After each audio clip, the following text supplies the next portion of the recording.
Vamos entender o que Deus define como básico e como maduro. Há algumas pessoas que desconsideram o que Deus está fazendo nesta dispensação da graça por considerá-lo algo básico. Essas pessoas jamais dirão que são contra o Evangelho da Graça, não. Mas elas o veem como algo simples demais, fácil demais. Elas sempre estão perguntando: onde está a parte que cabe ao homem? Elas pensam que a graça é boa para os recém-convertidos, mas acreditam que eles também precisam amadurecer e alcançar coisas mais importantes, avançadas, como a santificação profunda, alguns mistérios, etc. Mas permita-me mostrar-lhe na Bíblia o que é básico e o que é maduro aos olhos de Deus. Vamos ler Gálatas 4, versículos 1 ao 7. Preste atenção no que Paulo diz. Digo, pois, que durante o tempo em que o herdeiro é menor, em nada difere do escravo. Esta é uma afirmação muito forte. Em nada difere de escravo, posto que é ele senhor de tudo, mas está sob tutores e curadores até ao tempo predeterminado pelo Pai. Assim também nós, quando éramos menores, estávamos servilmente sujeitos aos rudimentos do mundo. Vindo, porém, à plenitude do tempo, Deus enviou seu Filho. Agora, o amadurecimento está relacionado ao Filho, Cristo. Este foi nascido de mulher, nascido sob a lei. Por que ele nasceu sob a lei?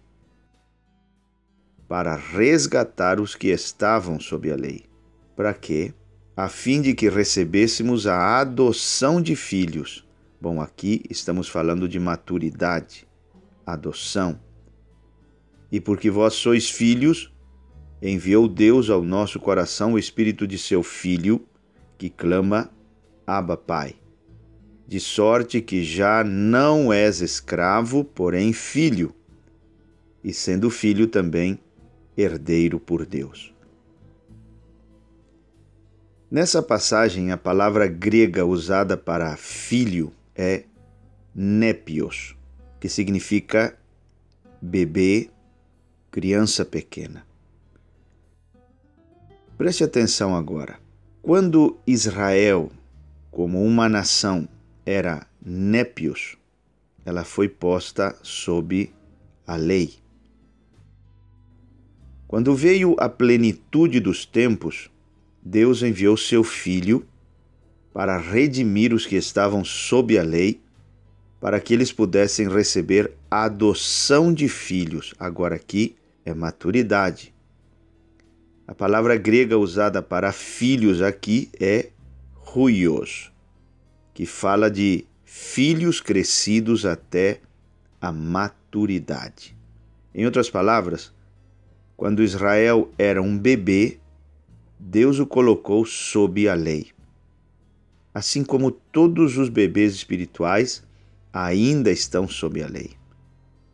Mas quando Cristo veio, Deus colocou todos os que creram no seu Filho sob a filiação madura. Isso nos diz que, aos olhos de Deus, a lei é básica e a graça, bem entendida por revelação, é maturidade. Vou dar um exemplo natural. Quando seus amigos vão visitar sua casa e eles têm filhos pequenos, você estabelece leis para as crianças. Você diz a elas, por exemplo, para não brincarem na cozinha, para não tocarem nas facas, para não tocarem no forno. Você acaba inevitavelmente dando muitas ordens de não pode, não pode, não pode, porque as crianças são pequenas e não sabem o que é certo.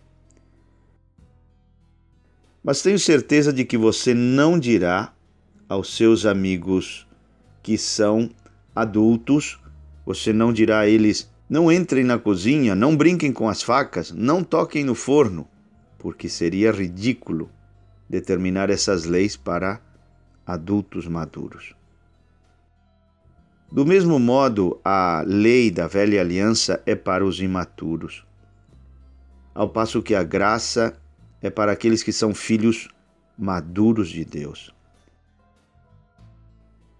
A Bíblia também nos diz: ora, todo aquele que se alimenta de leite é inexperiente na palavra da justiça, porque é criança. Hebreus 5,13. Em outras palavras, essa pessoa que ainda vive sob a lei não conhece a revelação da graça que diz: o Senhor é a nossa justiça.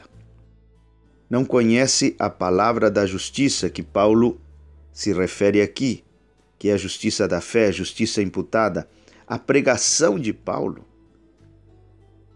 E porquanto ele não está familiarizado com isto, é inexperiente em relação a isto, Paulo o chama de criança que ainda bebe leite.